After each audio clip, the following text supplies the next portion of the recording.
Recording in progress. And now the last one. Let me see who is my last victim. Last one. Okay, Kawe, just to finish, Kawe. This one, please. Not at all. Not at all. A gente nós com et e o et com all. Not at all. Not at all. Not at all. Not at all. Very good. Once again, not at all. Not at all. Yeah.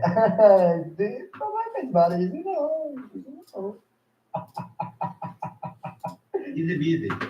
Yes, yes. Gente, eu vou ensinar todas as frases de prática de pronúncia de Connected Speech para vocês no nosso grupo do Telegram, para vocês poderem praticar mais e mais, tá bom? So, that's Felipe here already. Good morning, Felipe.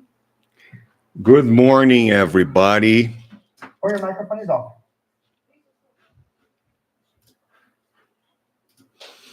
Good morning, good morning, good morning, good morning. Nice seeing you all. All I did since I arrived here yesterday was basically sleep and see my family. I was exhausted in a way that I don't remember being this exhausted any other time in my life, but it was completely worth it. Today, so good morning again. Today, I want to talk to you on the subject lessons from the Silicon Valley. Okay? Does that seem like an interesting topic to you to talk about lessons that I learned in Silicon Valley? Yes or no? Okay, thank you. Yes. Yes. Now I wanna find a way. Let me show you something.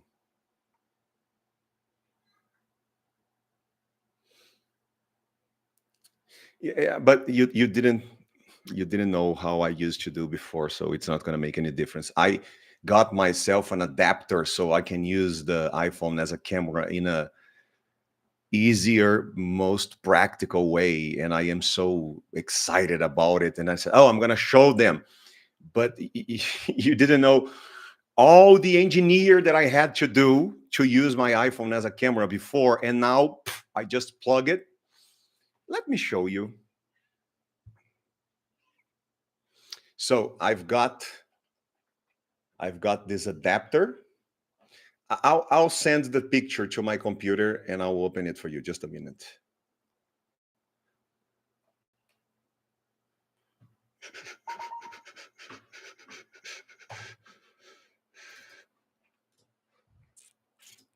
So before I had to do a lot of engineer to use my phone as a camera, because as you can see, the difference is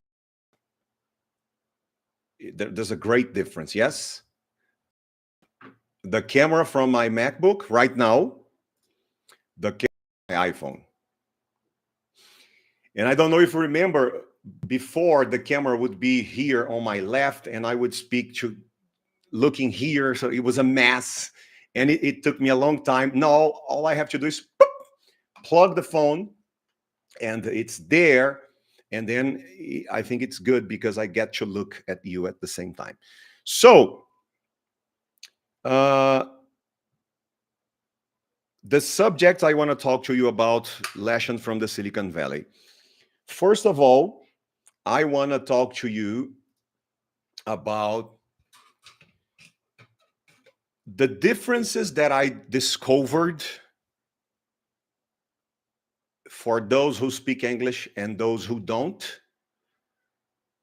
living in the United States. Secondly, I want to talk to you about opportunities that I didn't know exist for Brazilians to move to the United States. Because all I know and all I knew actually was that, for example, Canada wants people to migrate there. And if you are Brazilian and if you are an engineer, for example, or a doctor, or there are some professions that they desperately need in Canada. And if you are Brazilian and you are a good professional and you want to move there, they're going to make it very easy for you to move there with your family. But I didn't know that there are big American companies that want Brazilians. They are hiring Brazilians, specifically Brazilians, because of how many Brazilians are moving and traveling to the US constantly. And they need to understand and to connect better with the Brazilian community. So they want, let me give you an example. The marketing director at Target, do you know Target, the supermarket? The marketing director is Brazilian. And it's not a coincidence. They were looking for a Brazilian. Why? Because Brazilians were spending way much more money in Walmart and other supermarkets than in Target. So they said, wow, why is that so? Why are the Brazilians not spending money here? Because we are not connecting to them. We need a Brazilian marketing director. And they got it. And there are other big companies looking for Brazilians specifically. And thirdly, I want to talk to you about one of the most craziest moments that I have ever had in my life. To unexpectedly meet the sister of Steve Jobs. It was crazy in a way that I'm going to try to explain. Let's see how much I can do it, but it was just crazy. And the way, not only because if you know you're going to get to meet the sister of Steve Jobs, it would be very already. But if you do it by accident, and in the middle of the conversation, you get to know you are talking to the sister of Steve Jobs, it becomes even more exciting and even crazier than it already could be. Okay? So, let's start. Let me share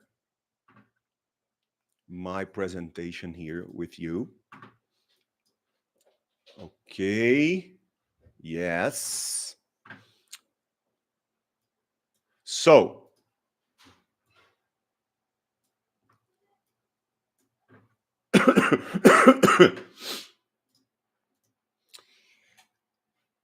the first subject, the difference between, are you to see my slide? Okay. The difference between those who are fluent in English versus those who don't speak English. Okay?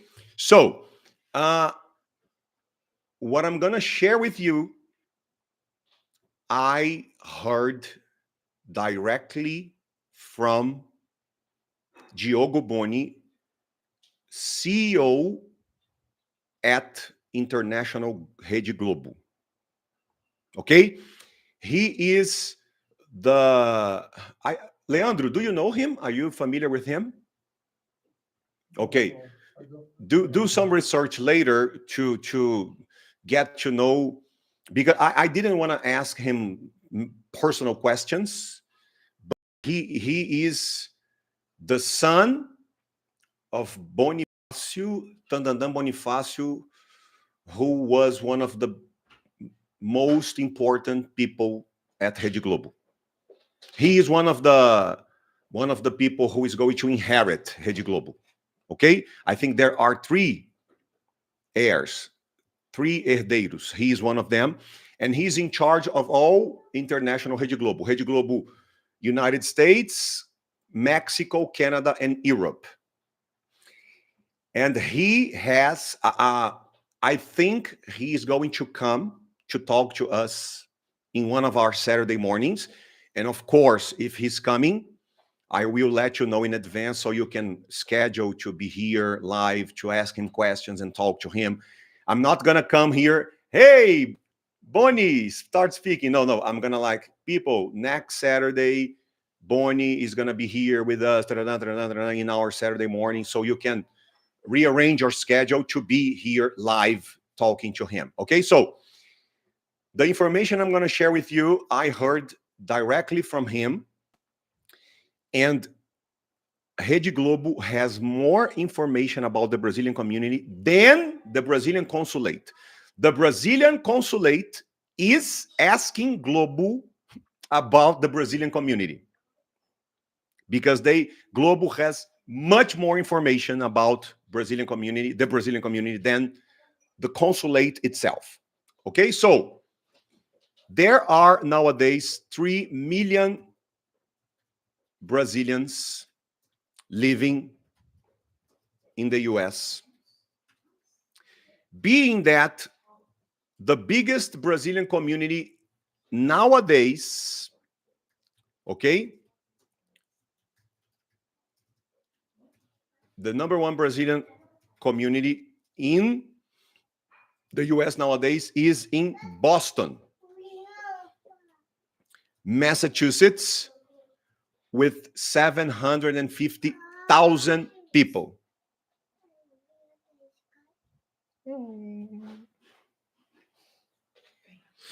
750,000 Brazilians. It's the largest. This is the largest and oldest Brazilian community in the USA.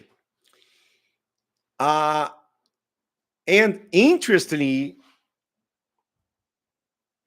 this largest community, Brazilian community, has a very specific profile, which is high income, low education. How is that so? This largest and oldest Brazilian community in the US, located in Boston, Massachusetts, is formed by families who moved there 30, 40 years ago, and they worked primarily in construction jobs,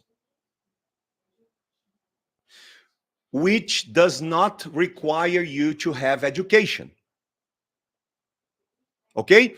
Because they were not the engineers, the architects of the buildings. They were working more like builders, peão de obra, and that stuff. I don't know if you are familiar with that, but construction in the US is very different than in Brazil. It's more Lego than the Brazilian construction. They have parts that you connect them together, and I don't know if maybe you had or you will have a chance, if you spend more than a month in the US and there is somebody building a house, you are going to see that they build it very quickly. It's incredible. And the construction process is easier, faster, and more practical than the Brazilian. So this allowed Brazilians that didn't have education and didn't have construction instructions, construction degrees, to get involved and start working with that. And they just, something else that is one of the biggest difference between Brazilians who speak English and those who don't. Brazilians who don't speak English, they have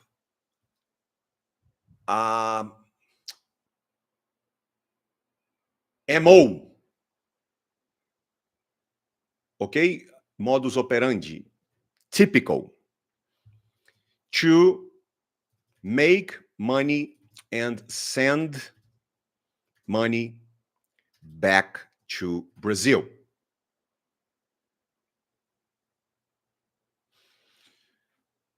So what happens most of the time with Brazilians who don't speak English, and it was the case with these people in Boston, they would work and work 10 hours a day, 12 hours a day. They would make money and they would send money back to Brazil. What are you saying, Felipe? They did not invest in their capacity to climb higher positions. Does that make sense? They didn't get the money and say, I'm gonna go to university here in the US. They did not build. They didn't even have a plan to build a career in the US. So all they do and all they did, because it was typical with this community, and it is still typical for many Brazilians living there, especially those who don't speak English, they don't even have a plan to build a real life in the US, to get education, college degree, and climb positions. They don't even think about it. All they do is make money, send money back to Brazil. They live there, they work there, and they keep building a life here in Brazil. So the profile of this community is they have a lot of money. Some of them have 5 apartments, 10 apartments. One of them has 400 apartments. 400 apartments, it's like a lot of apartments. My building, I don't know if my building here has 400 apartments. And he speaks no English. He barely speaks Portuguese. He doesn't even have Brazilian education. But he has 400 apartments. And these people will never learn English. It does not make sense for them anymore. What do you mean, Felipe? Think about it. Let's imagine, Tom, how old are you? Sorry for asking. I just remembered. It's true. Imagine that Tom or Ana Lucia, or if you are 50 or 60, you have been living in the US for 30 years, you have a lot of money, you have learned how to be and live there without speaking English. They will never go through all the trouble to become fluent. It doesn't make sense anymore. Their children are Americans already. Their grandchildren will be American, and they will live in America. That's it. That's it for them. Okay? Jackie is going there and she is learning. Imagine if Jacqueline had not learned English and she moved there and she started making a lot of money. 10 years from now, Pedro and Tess, yes, Tess, they are doing good. They have a lot of money. Jackie helped them out. She got them 10 houses to rent as investment. And they have children. She would look and she would say, that's good. I'm not going to go through all the trouble of learning English. Nah, forget about it. So these Brazilians that have been living there for 20, 30, 40 years, and they have made a lot of money, it does not make sense for them anymore to learn English. They will never do it. And their children and grandchildren are more Americans than Brazilians. O que você está querendo dizer, Felipe? All these families are not interesting for the companies that I told you about. Does that make sense? Because the Brazilians, they don't understand the Brazilian culture anymore because they have been living there for 20, 30 years. And their children, even though they speak Portuguese and English perfectly, they also don't know how to connect to Brazilians anymore. So all of these Brazilians that we are talking about, they are not the kind of people that the American companies want to hire. And they will never be. Ok?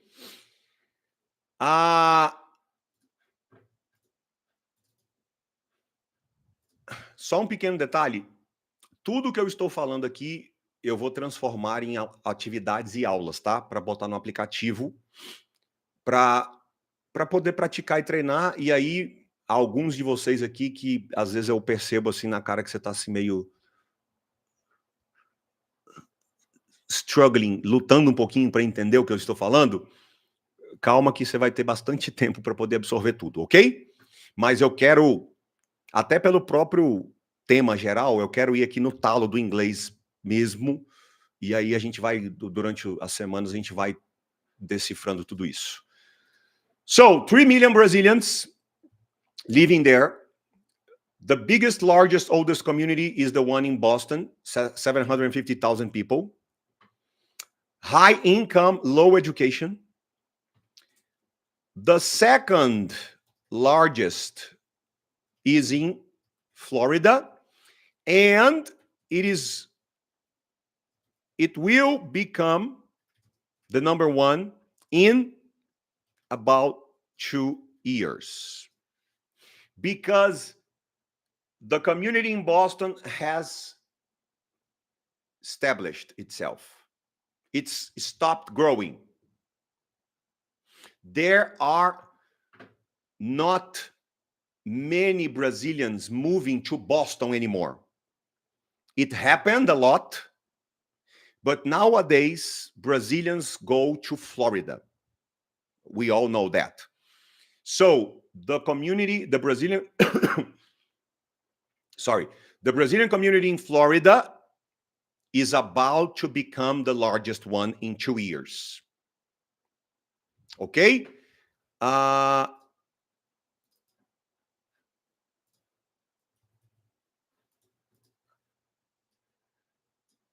68% of them don't speak any English. 30% live life. What does that mean? 30% of the Brazilians living there, they know English enough to do what they need. To buy a car, to go to the DMV, Department of Motor Vehicle, to get a driver's license, to go to the doctor, to the things we have to do in our everyday lives, the problems we have to solve. They know English sufficient to live their lives, and that's it. And 2% of them speak really good English. And this is the group Americans are very interested in. Why, Felipe? Because these 3 million Brazilians spend $100 billion in the US every year. So, Osvaldo, Leandro, Cauê, have you lost weight? A little bit, yeah. About Wow. 10 kilos. I have now realized your skin is so different. Your face is so different. So, those of you who work in the private corporative business world, Leandro, Osvaldo, Dri, Érica, Cauê, Grazi, Hugo, you understand that $100 billion a year is a lot of money. You cannot ignore that. You cannot ignore a group of clients who have a very specific profile and they spend $100 billion a year in your country. It's a big group of clients. Okay? And this is why American companies are looking for qualified Brazilians to work. And as I said, Target, he told me, he's going to come speak to us. I'm just going to have to confirm the schedule with him, but he's coming to speak to you. He told me 3 or 4 companies, but big companies, famous companies, large companies, they have Brazilians working in high positions, people making $30,000, $40,000, $50,000 a month. It's like a lot of money. It's a very good job. And what I'm trying to say is, for these specific positions, you are not going to compete with Americans because they don't want Americans for these positions. Does that make sense? A concorrência é bem menor. They want Brazilians. So if you have the qualification and your English is good, you have a great chance. Because you are not going to dispute the position with Americans or anybody else, because they want Brazilians for these positions. Okay? Specifically, positions related to dealing with clients. Okay? And I don't know if it's the case with Cauê, the opportunity for you to move there, if it has anything to do with this, but maybe in a way. The point is, there are surging, there are new opportunities for Brazilians in the US. Okay? Thirdly,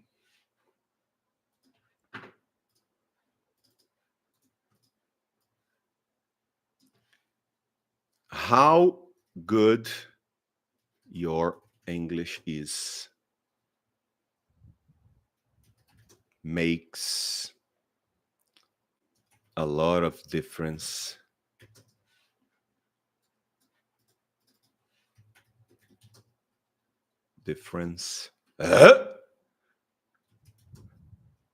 for these cases and people.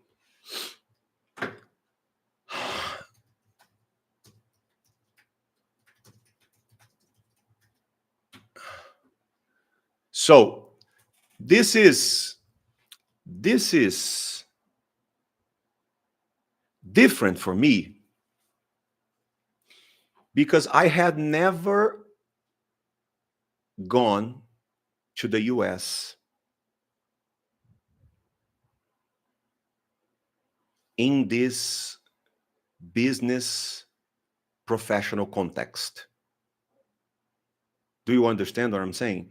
I have always gone there as a tourist, or in 2020, right before pandemic, I went there as an English teacher to record videos about the American culture and I had never gone there and been there in this business professional context that I went this time, even though I was producing a web series as an English teacher. But because of the Silicon Valley event that I was one of the lecturers, one of the speakers, I had this opportunity to talk to Americans in a different way. And I discovered how much they respect and how much they value when you speak English very good in this context. Because, Felipe, what are you trying to say? When you are a tourist, they don't care if they understand you is fine and everything is fun and não, eu entendi. Você falou abóbora, mas quis dizer laranja. Não, eu entendi. Tá tudo bem. E beleza, continua sendo verdade. Mas quando eles estão te analisando como um ser humano e não como um turista brasileiro só, it makes a big difference to them if your English is very good. And I had never noticed that.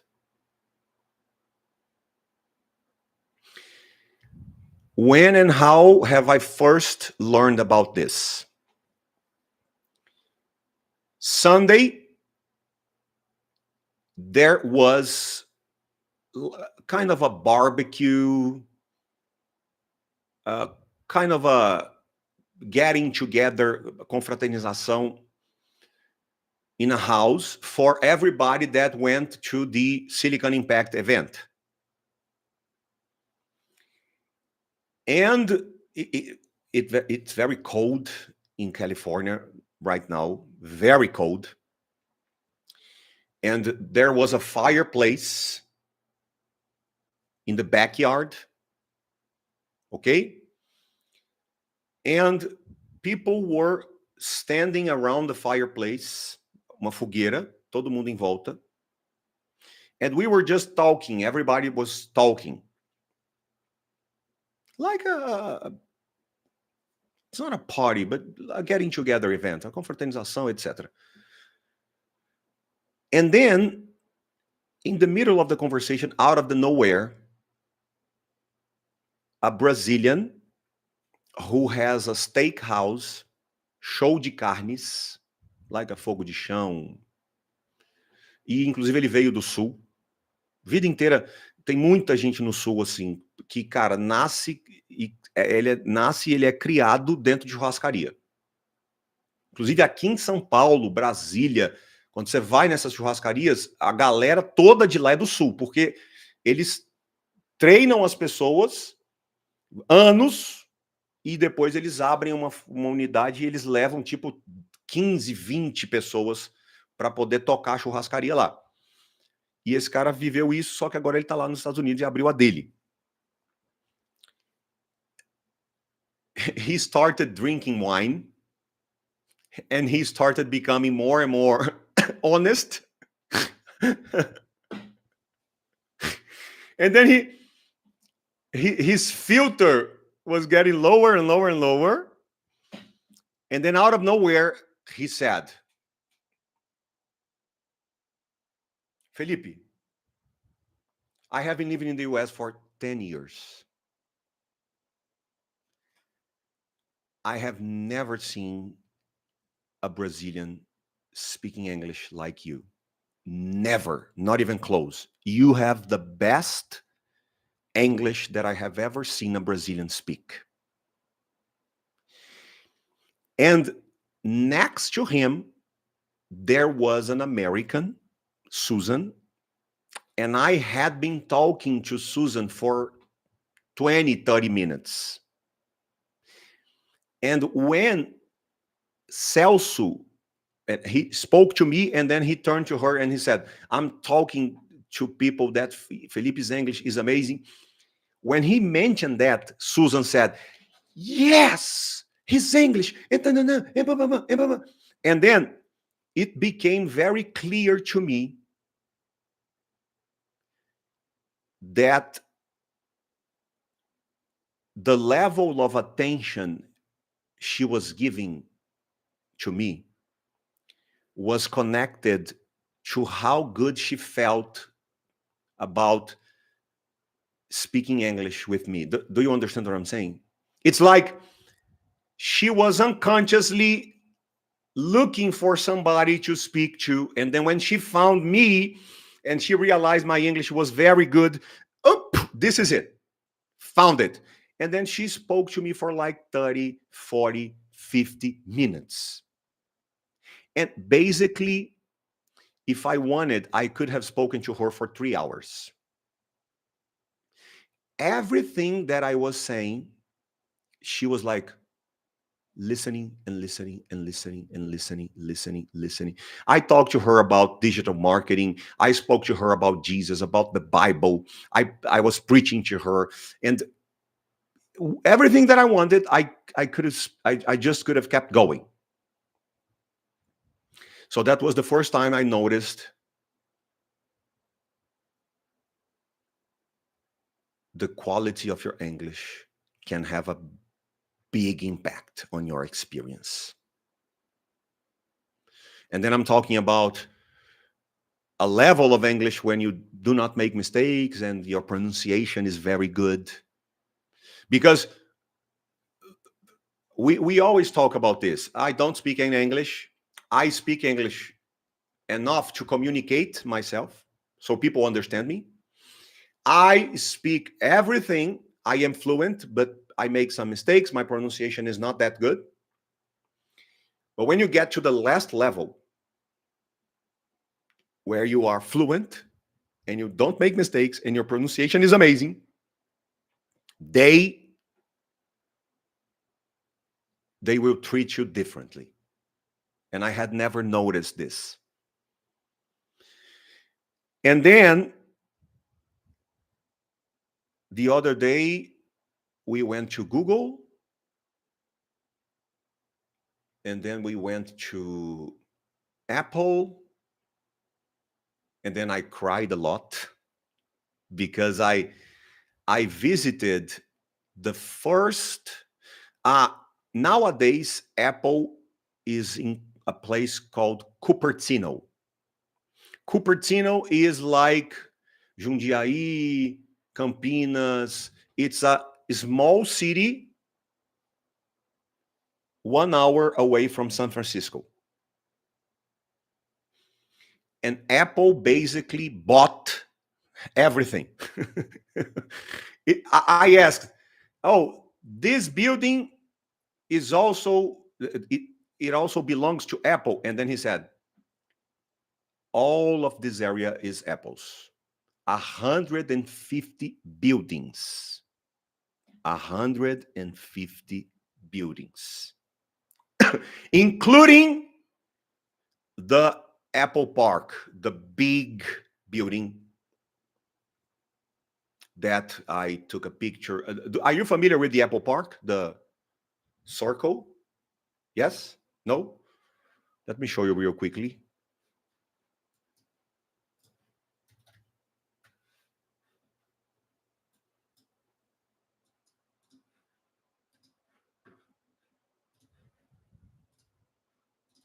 So,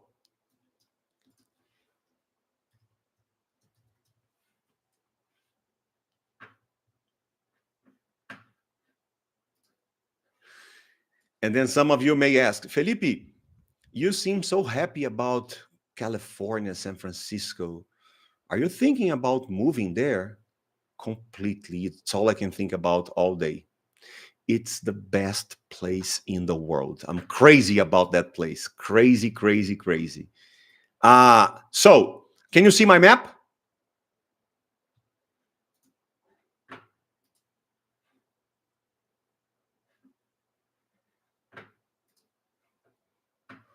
Where is the...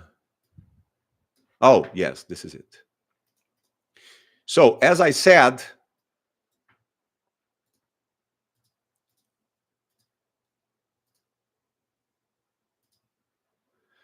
so this is California, okay? One of the largest states in America, 40 million people. And if you have ever followed the American elections, California has a big weight on the decision. California is decisive for the American elections because of the electoral votes. We talked about this, how the American election process is different.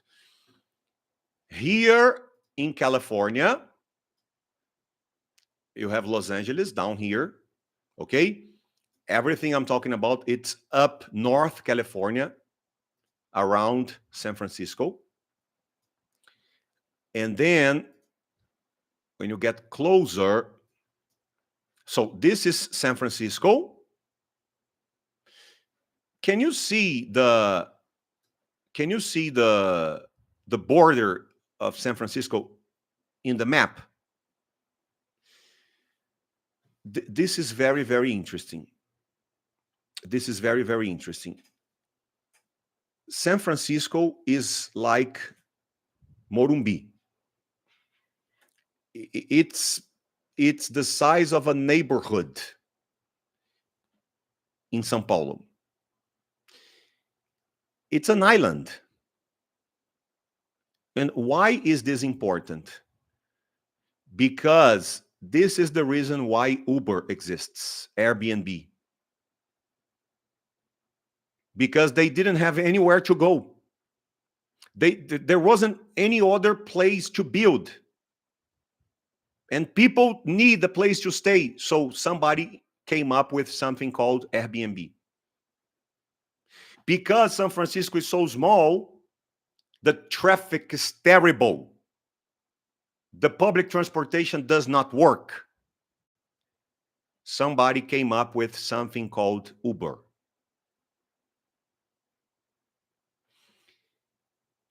Stanford, the Silicon Valley culture, and San Francisco's geographical limitations are the reason why many of the most revolutionary, fantastic applications exist.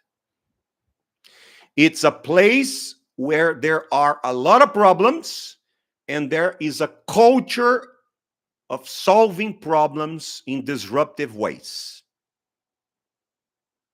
That's how Uber, Waze, Airbnb was invented. Even WhatsApp. WhatsApp was invented by three people that one of them was American, the other one Russian, the other one Brazilian. And they were trying to build a company, and they were spending a lot of money sending international text messages. So they started figuring out a way to communicate for free, and they came up with WhatsApp. But most of the apps that you have on your phone today, they were invented because of San Francisco's problems and the Silicon Valley culture. So, this is San Francisco. Can you see a place here, Palo Alto?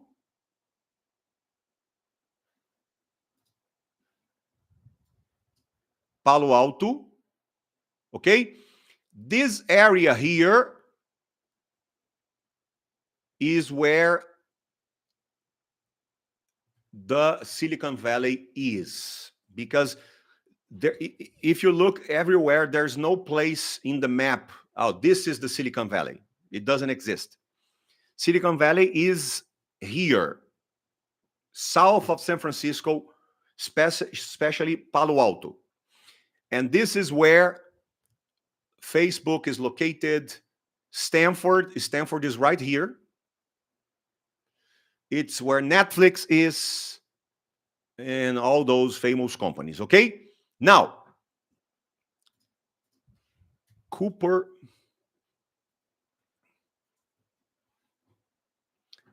If you go a little bit south, you have this place called Cupertino. This is basically where Apple is today. And it's where they bought almost everything. And where is it?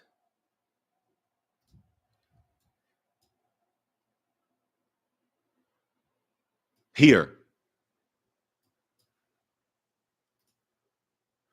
Can you see it? Apple Park. This is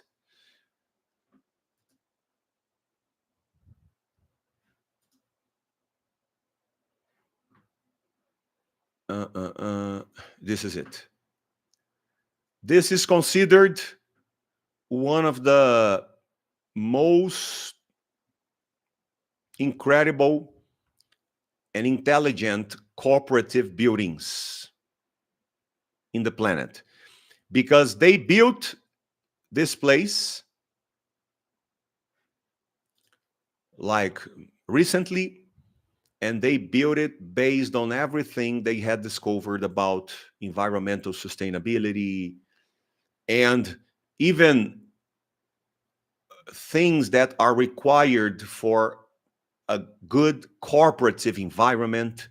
It was completely designed to be the best place to work and the best place to the environment. And there are 12,000 Apple employees working there. So Apple bought all the buildings near Apple Park. So if you are Brazilian, if you are Russian, and you get hired, they bring you and they have a place for you to stay. It's crazy. It's completely crazy. Google, there is a restaurant. If you work there, there is food every day. And it's not like there is Brazilian food, Japanese food, Mexican food, vegetarian food, vegan food, pizza, burgers, desserts, juice, tea, coffee, many options, really good food, and you can go there as many times as you want, and you can eat as much as you want, and you don't have to pay 1 cent. And then some people, they go there to have lunch and they sit there and they start or they keep working there. I went by this guy, he was having lunch and his computer was open and he was programming. So it's a different environment. There are bikes for you to just move around places. Google bikes. They are painted like Google. Okay? So, yes, and then Google. Tuesday, I went to Stanford, and then I went to the Golden Gate Bridge. Yes, and then on Wednesday, I went to this place. Okay, before we get to this place, to the Wednesday. So, how good your English is makes a lot of difference for these cases and people.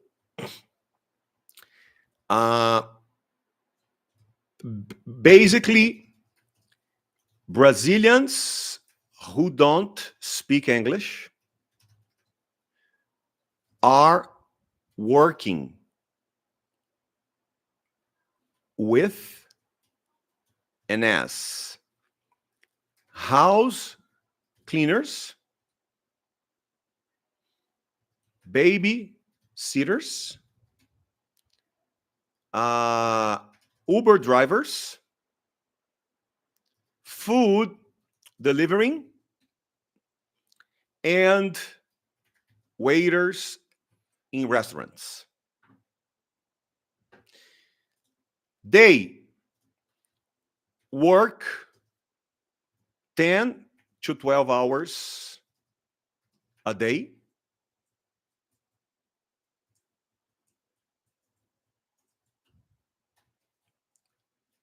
They send money back to Brazil.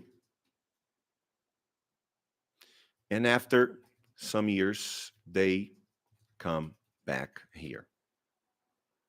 This is the typical profile of Brazilians living in the US that are not fluent in English.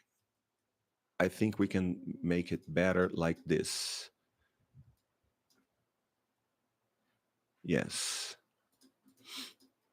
So, working as house cleaners, babysitters, Uber drivers, food delivering, waiters in restaurants, working 10 to 12 hours a day, send money back to Brazil, and after some years, they come back to Brazil.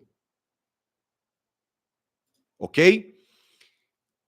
Mostly the Brazilians living there who do not speak English, they are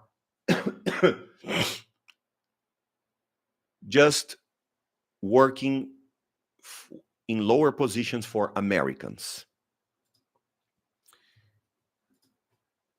Brazilians who speak English fluently, they are working as doctors, engineers. They are opening businesses there, investing. They build a life, a networking,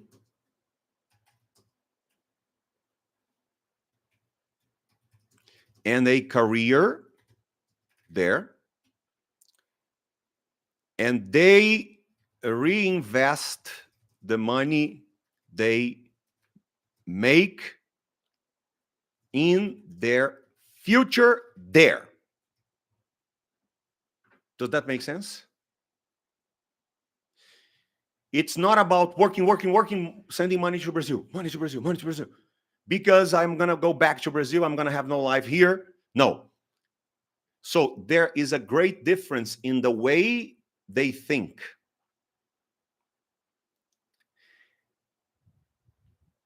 Talking to people, I got to understand that becoming fluent in the US starts with how much you believe you're going to have a future in the US.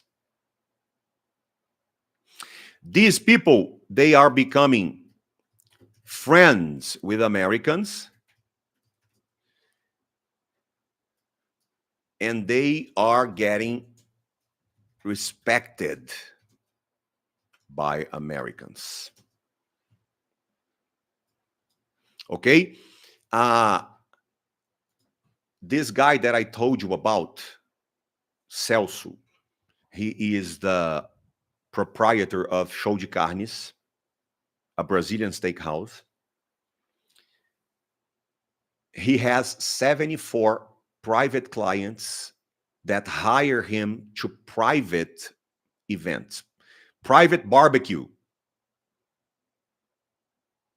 Most of them are Americans.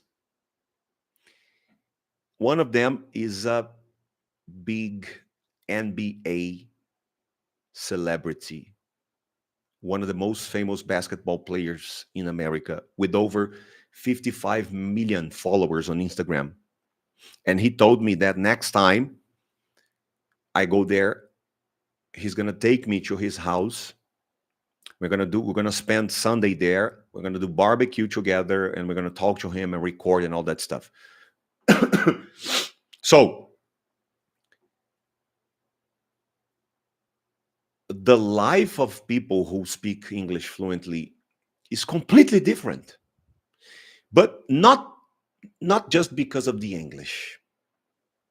The fluency is a reflect of somebody who believes he deserves a big life there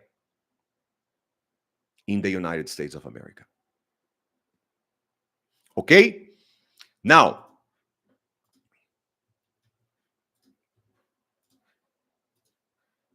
secondly, the Silicon Valley culture.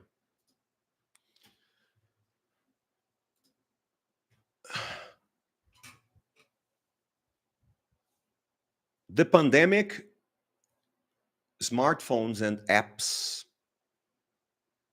have changed and are changing the way we live in all areas. All areas. Studying English, and all of you who have children, you are having some problems because of smartphones and apps that your children want to watch, and somebody's watching, and you don't want them to watch because there is something that you don't like, and sometimes you want to talk to them, but they are watching something and they don't want to drop the phone. It's changing everything. Smartphones, apps, and the pandemic changed everything. And the Silicon Valley and the Silicon Valley culture has a great responsibility in this change. And why is that so? I don't know if you are familiar with that. I was not. I had no idea about this that I'm going to share with you right now. But in the United States of America, let's say, for example, Oswaldo, qualquer um de vocês aqui que eu falar, eu não faço a menor ideia. Então é totalmente hipotético, tá? Não faço a menor ideia quanto vocês ganham. Eu tô chutando no aleatório aqui. Vou usar números para facilidade didática. Let's say Oswaldo made $1 million last year. And he has to pay $30,000 in taxes to the IRS, Receita Federal. In the United States, if Oswaldo wants, instead of paying $30,000 in taxes, he can invest $30,000 in a company. The same $30,000. I didn't know about this. I had no idea about this. So, in the US, especially Silicon Valley, Palo Alto, there is a profession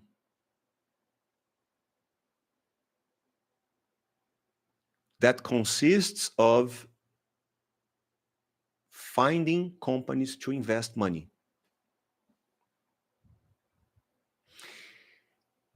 They come from people who had money because of their family, or what is very common, people like Oswaldo, Cauê, Hugo, Grazi, people who built a corporative career. At some point, they start getting this $10,000, $20,000 that they would pay in taxes, and they start investing in startups. And what is the point here? How do they usually do it? Let's say Tom has one. Each one of those of you in my screen have one startup. Tom, Hugo, Leandro, Oswaldo, Grazi, Dri, Katia, Jaque. How do they usually do it? Let's say they are Cauê. So Cauê got at the end of the year, his accountant, this is how it works. Cauê's accountant calls him and says, you have 30 days to invest 30,000. You have to find a way to put this money somewhere. Otherwise, we're going to have to pay taxes. So he has to spend 30,000 in 30 days.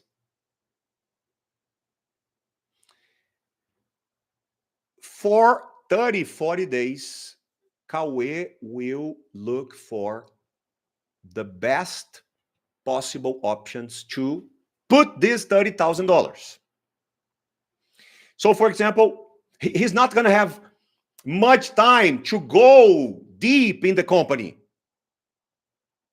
So he's going to do like this.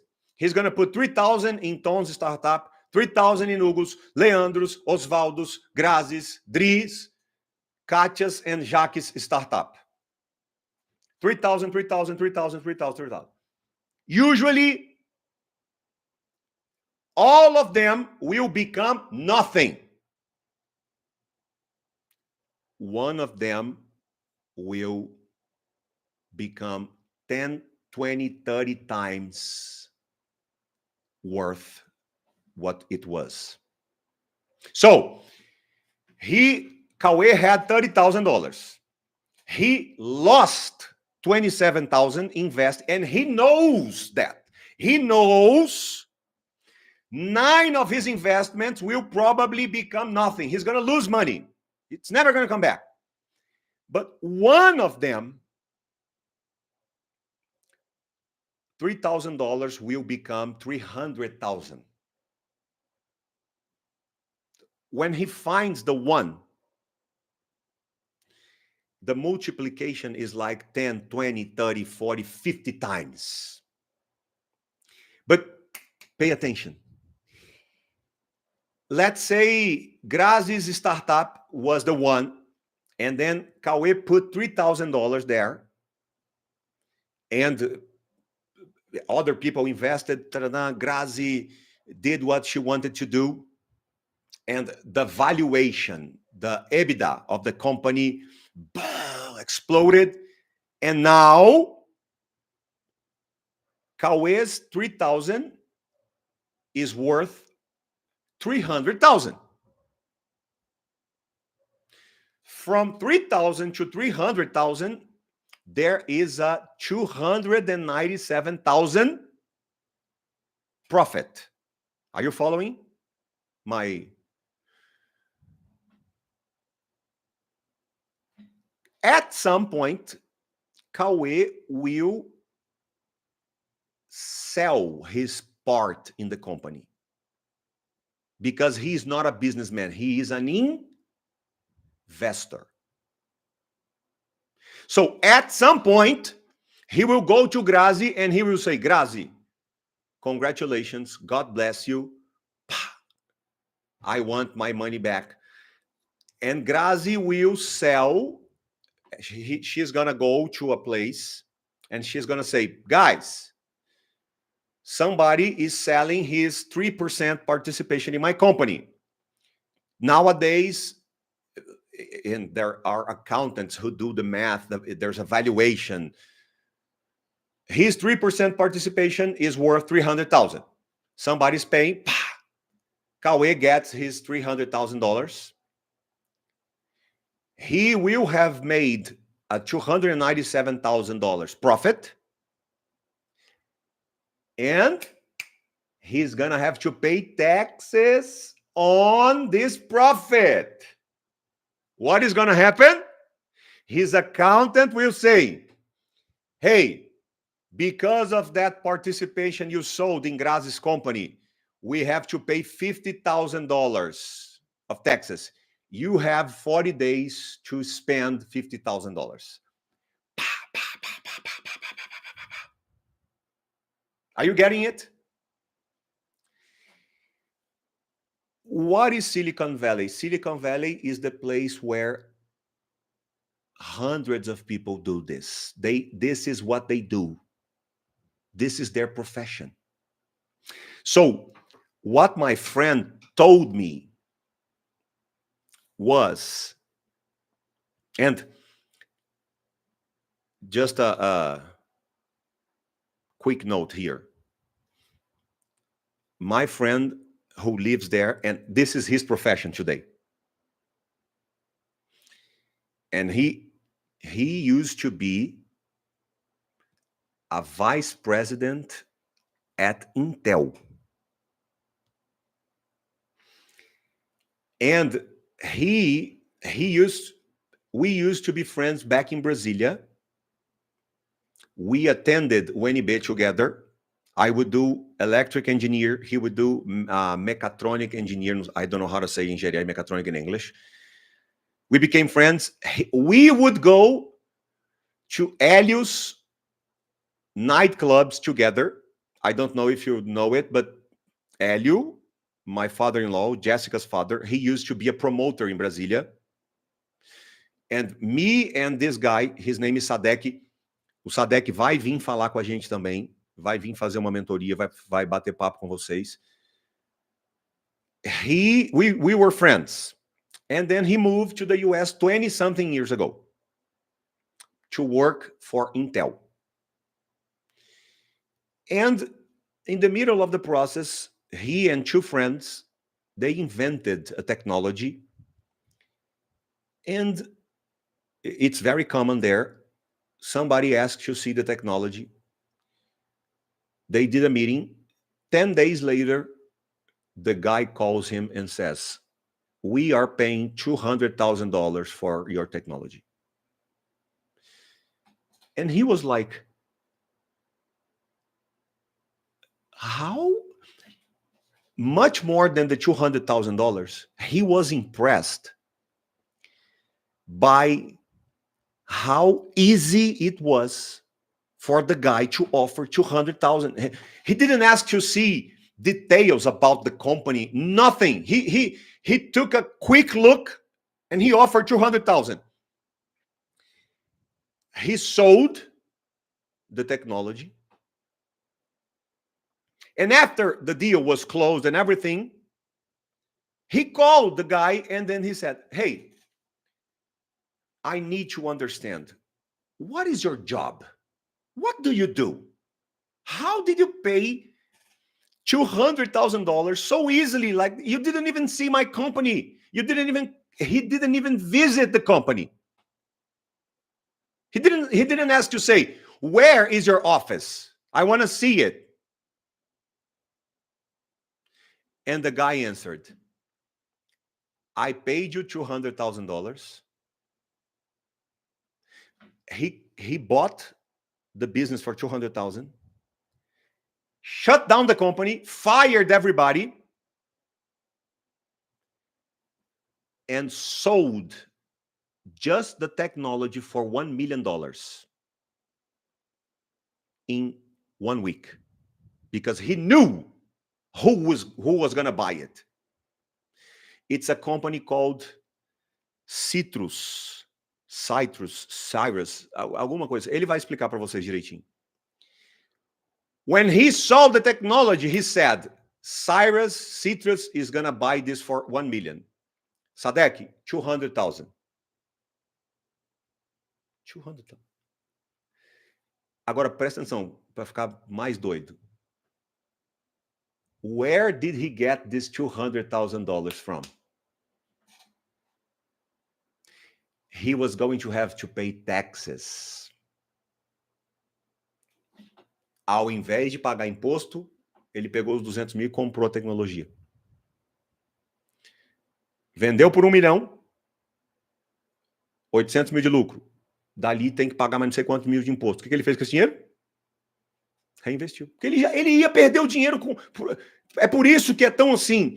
Ele ia ter que pagar de imposto. Eu não ia ter esse dinheiro de qualquer jeito. E ele joga em startups. 1 hora, uma volta. Quando uma volta, a maioria não dá nada, mas uma vinga. Quando uma vinga, essa uma multiplica o dinheiro por 50, 200.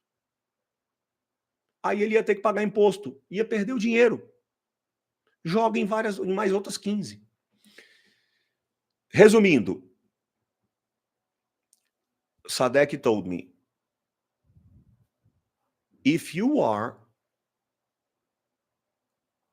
in Silicon Valley, if you live here, you know finding money is never a problem. There is no such a thing in Silicon Valley as, how am I going to get money to my business? This concern does not exist there.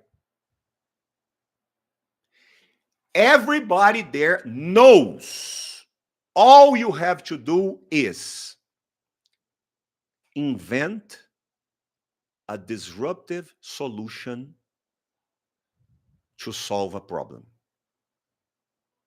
If you find it, money will show up. Because money runs in that place. Now, you know how this is so interesting to us? Us here.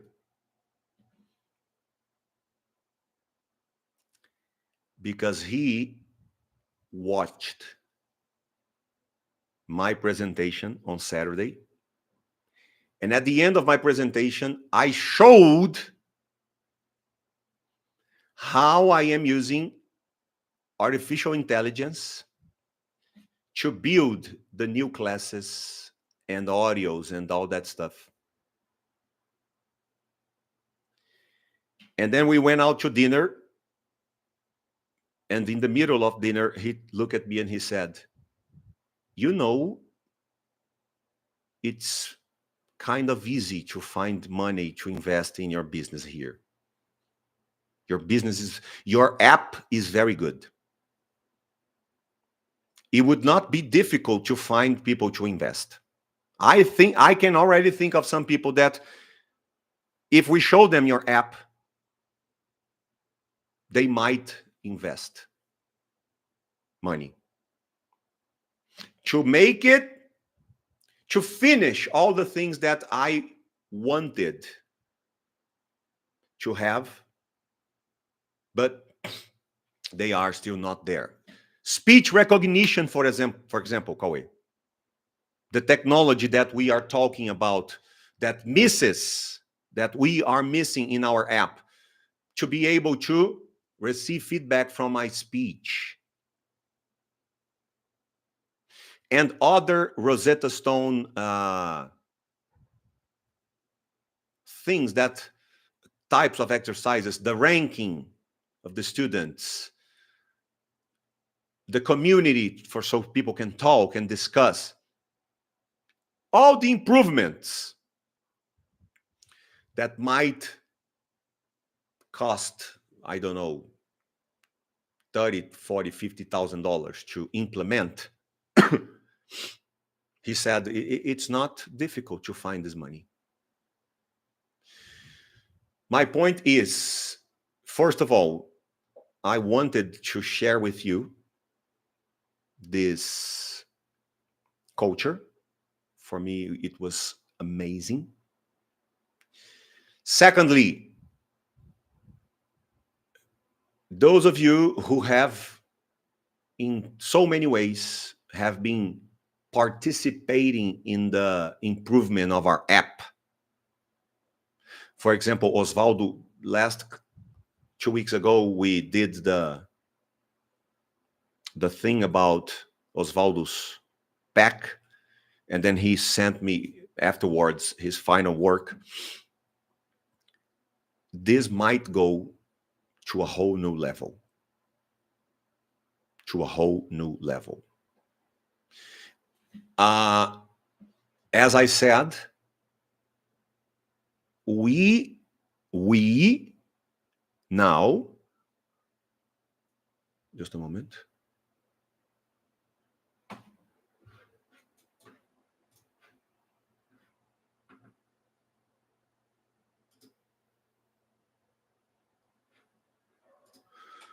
We have a network in the US now. What do you mean we, teacher? We. It's our network.